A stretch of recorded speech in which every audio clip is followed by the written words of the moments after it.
ಎಲ್ಲ ವಿದ್ಯಾರ್ಥಿಗಳಿಗೆ ಎಡು ಕರ್ನಾಟಕ ಯೂಟ್ಯೂಬ್ ಚಾನಲ್ಗೆ ಸ್ವಾಗತ ಸುಸ್ವಾಗತ. ಇಲ್ಲಿ ಎಲ್ಲ ವಿದ್ಯಾರ್ಥಿಗಳಿಗೆ ಒಂದು ಶಾಕಿಂಗ್ ನ್ಯೂಸ್ ಅಂತಾನೆ ಹೇಳ್ಬೋದು. ಯಾಕಂದ್ರೆ ಇಲ್ಲಿ SSB ಸ್ಕಾಲರ್ಶಿಪ್ 2024-25ನೇ ಸಾಲಿನಲ್ಲಿ ಎಲ್ಲ ಸ್ಟೂಡೆಂಟ್ಸ್ ಗಳಿಗೆ ಆಲ್ರೆಡಿ ಲಾಸ್ಟ್ ಡೇಟ್ ನ ಅನೌನ್ಸ್ ಮಾಡಿದ್ದಾರೆ. ಅಂದ್ರೆ SSB ಸ್ಕಾಲರ್ಶಿಪ್ ಗೆ ಅಪ್ಲಿಕೇಶನ್ ಹಾಕುವಂತ ಲಾಸ್ಟ್ ಡೇಟ್ ನ ಕನ್ಫರ್ಮ್ ಮಾಡಿದ್ದಾರೆ. ಸೊ ಇದೀಗ SSB ಸ್ಕಾಲರ್ಶಿಪ್ ಬಗ್ಗೆ ಲೇಟೆಸ್ಟ್ ಆಗಿ ಬಂದಿರುವಂತ ಅಪ್ಡೇಟ್ ಏನಿದೆ ಅದ್ರ ಬಗ್ಗೆ ಕಂಪ್ಲೀಟ್ ಇನ್ಫಾರ್ಮೇಶನ್ ಈ ಒಂದು ವಿಡಿಯೋದಲ್ಲಿ ತಿಳಿಸ್ಕೊಡ್ತೀನಿ.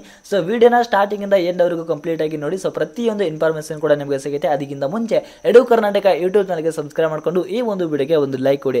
ಇಲ್ಲಿ ಎಲ್ಲರೂ ಕೂಡ SSB ಸ್ಕಾಲರ್ಶಿಪ್ ಅಫಿಷಿಯಲ್ ವೆಬ್ಸೈಟ್ ನ ಓಪನ್ ಮಾಡ್ಕೊಳ್ಳಿ. ಇಲ್ಲಿ last date for application submission click here ಅಂತ ಹೇಳಿ ಒಂದು ಆಪ್ಷನ್ ಕಾಣುತ್ತೆ. ಸೊ ಅಲ್ಲಿ ಜಸ್ಟ್ ಕ್ಲಿಕ್ ಮಾಡ್ಕೊಳ್ಳಿ. ಹಿಂದುಳಿದ ಕಲ್ಯಾಣ ಇಲಾಖೆಯ ಮೆಟ್ರಿಕ್ ನಂತರದ ವಿದ್ಯಾರ್ಥಿ ವೇತನಕ್ಕೆ ಅರ್ಜಿ ಸಲ್ಲಿಸಲು ಕೊನೆಯ ದಿನಾಂಕ 15/9/2024 ಅಂತ ಹೇಳಿ ಒಂದು ಲಾಸ್ಟ್ ಡೇಟ್ ಅನ್ನು ಕೊಟ್ಟಿದ್ದಾರೆ. ಅಂದ್ರೆ ನಿಮಗೆ ಸ್ಕಾಲರ್ಶಿಪ್ ಹಾಕೋದಕ್ಕೆ ಹಿಂದುಳಿದ ವಿದ್ಯಾರ್ಥಿಗಳಿಗೆ ಲಾಸ್ಟ್ ಡೇಟ್ ನ ಕನ್ಫರ್ಮ್ ಮಾಡಿದ್ದಾರೆ. 15ನೇ ತಾರೀಕು ಸೆಪ್ಟೆಂಬರ್ 15. ಇನ್ನೇನು ಕೇವಲ 2 ದಿನಗಳಾಗಿ ನಿಮಗೆ ಅವಕಾಶ ಇರುತ್ತೆ SSB ಸ್ಕಾಲರ್ಶಿಪ್ ಗೆ ಅಪ್ಲಿಕೇಶನ್ ಹಾಕೋದಕ್ಕೆ. ಸೊ ಇಲ್ಲಿ ಎಲ್ಲಾ ವಿದ್ಯಾರ್ಥಿಗಳಿಗೆ ಏನ್ ಪ್ರಾಬ್ಲಮ್ ಆಗ್ತಾ ಇದೆ, ಏನು ಸಮಸ್ಯೆ ಆಗ್ತಾ ಇದೆ ಅಂತ ಹೇಳಿದ್ರೆ ಇಲ್ಲಿ ಬಹಳ ಜನ ವಿದ್ಯಾರ್ಥಿಗಳು ಕೇಳ್ತಾ ಇದ್ದಾರೆ. ಇಲ್ಲಿ ಬಹಳ ಜನ ವಿದ್ಯಾರ್ಥಿಗಳು ಏನ್ ಮಾಡ್ತಾ ಇದ್ದಾರೆ, SSB ಸ್ಕಾಲರ್ಶಿಪ್ ಗೆ ಅಪ್ಲಿಕೇಶನ್ ಹಾಕೋದಕ್ಕೆ ಹೋಗ್ತಾರೆ, ಆದ್ರೆ ಅಪ್ಲಿಕೇಶನ್ ಅದು ಅಪ್ಲೈ ಆಗ್ತಾ ಇರಲ್ಲ.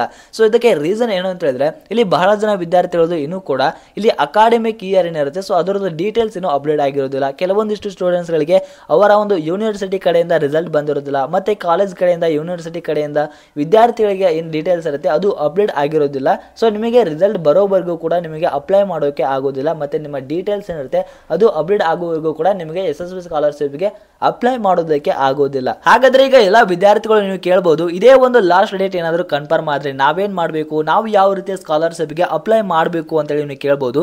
ಇದರ ಬಗ್ಗೆ ನಿಮಗೆ ಒಂದು ಕ್ಲಾರಿಟಿ ಕೊಡೋದಾದ್ರೆ ಇಲ್ಲಿ ಯಾರು ಕೂಡ ಇದ್ರ ಬಗ್ಗೆ ತಲೆ ಕೆಡಿಸ್ಕೋಬೇಡಿ. ಯಾಕಂದ್ರೆ ಇದೇ ಒಂದು ಡೇಟ್ ಏನು ಕೂಡ ಕನ್ಫರ್ಮ್ ಆಗೋದಿಲ್ಲ, ಇದೇ ಡೇಟ್ ಲಾಸ್ಟ್ ಆಗೋದಿಲ್ಲ. ಯಾಕಂದ್ರೆ ಇದೇ ಲಾಸ್ಟ್ ಡೇಟ್ ಏನಾದರೂ ಕನ್ಫರ್ಮ್ ಆದ್ರೆ 50% ಜನ ಸ್ಟೂಡೆಂಟ್ಸ್ ಏನಿರುತ್ತೆ ಅದು ಸ್ಕಾಲರ್ಶಿಪ್ ಗೆ ಅಪ್ಲೈ ಮಾಡೋದಕ್ಕೆ ಆಗಲ್ಲ, ಅವರಿಗೆ ಸ್ಕಾಲರ್ಶಿಪ್ ಗೆ ಹೋಗೋದಿಲ್ಲ. ಇಲ್ಲಿ 90% ಕನ್ಫರ್ಮ್ ಆಗುವಂತ ಚಾನ್ಸಸ್ ಇಲ್ಲ. ಸೊ ಹಾಗೇನಾದ್ರೂ ಇದೇ ಡೇಟ್ ಏನಾದರೂ ಒಂದು ಫಿಕ್ಸ್ ಆದ್ರೆ ಸೊ ಬಹಳ ಜನ ವಿದ್ಯಾರ್ಥಿಗಳಿಗೆ ಅನ್ಯಾಯ ಆಗುತ್ತೆ ಅಂತ ಹೇಳ್ಬೋದು. ಸೊ ಯಾವ ವಿದ್ಯಾರ್ಥಿಗಳು ಇನ್ನೂ ಕೂಡ ಸ್ಕಾಲರ್ಶಿಪ್ ಗೆ ಅಪ್ಲಿಕೇಶನ್ ಹಾಕಿಲ್ಲ ಸೊ ಬೇಗ ನೀವು ಅಪ್ಲಿಕೇಶನ್ ಹಾಕಬಹುದು. ಸೊ ಇನ್ನೂ ಏನಾದರೂ ಅಪ್ಲಿಕೇಶನ್ ಆಗ್ತಾ ಇಲ್ಲ ಅಂತ ಹೇಳಿದ್ರೆ ನಿಮ್ಮ ಒಂದು ಅಕಾಡೆಮಿಕ್ ಡೀಟೇಲ್ಸ್ ಏನಿರುತ್ತೆ ಅದನ್ನ ಅಪ್ಡೇಟ್ ಮಾಡ್ಕೊಳ್ಳಿ. ಮತ್ತೆ ನಿಮಗೆ ಕಾಲೇಜ್ಗಳಿಂದ ಮತ್ತೆ ಯೂನಿವರ್ಸಿಟಿ ಏನಾದರೂ ರಿಸಲ್ಟ್ ಬಂದಿಲ್ಲ ಅಂತ ಹೇಳಿದ್ರೆ ಮತ್ತೆ ನಿಮ್ಮ ಡೀಟೇಲ್ಸ್ ಏನಾದರೂ ಅಪ್ಡೇಟ್ ಆಗಿಲ್ಲ ಅಂತ ಹೇಳಿದ್ರೆ ಆದಷ್ಟು ಬೇಗ ಅಪ್ಡೇಟ್ ಮಾಡಿಕೊಂಡು ನಿಮಗೆ ಮತ್ತೇನಾದರೂ ಡೇಟ್ ಏನಾದರೂ ಎಕ್ಸ್ಟೆಂಡ್ ಆದರೆ ಯಾವಾಗ ಎಕ್ಸ್ಟೆಂಡ್ ಆಗುತ್ತೆ ಯಾವಾಗ ಟೈಮ್ ಕೊಡ್ತಾರೆ ಸೊ ಯಾರು ಕೂಡ ತಡ ಮಾಡದೆ ಪ್ರತಿಯೊಬ್ಬರು ಕೂಡ ಅಪ್ಲಿಕೇಶನ್ ಆದಷ್ಟು ಬೇಗ ಹಾಕೋದಕ್ಕೆ ಪ್ರಯತ್ನವನ್ನು ಪಡಿ. ಮತ್ತೆ ನಿಮಗೆ ಇದೇ ತರ ಬೇರೆ ಸ್ಕಾಲರ್ಶಿಪ್ಗೆ ಏನೋ ಒಂದು ಅಪ್ಡೇಟ್ ಬೇಕು ಅಂದ್ರೂ ಕೂಡ ಮತ್ತೆ ನಿಮಗೆ ಎಜುಕೇಶನ್ ರಿಲೇಟೆಡ್ ಏನೇ ಒಂದು ಅಪ್ಡೇಟ್ ಬೇಕು ಅಂದ್ರೆ ಪ್ರತಿಯೊಬ್ಬರು ಕೂಡ ಎಡು ಕರ್ನಾಟಕ ಯೂಟ್ಯೂಬ್ ಚಾನಲ್ಗೆ ಸಬ್ಸ್ಕ್ರೈಬ್ ಮಾಡಿಕೊಂಡು ಈ ಒಂದು ವಿಡಿಯೋಗೆ ಒಂದು ಲೈಕ್ ಕೊಡಿ. Thank you.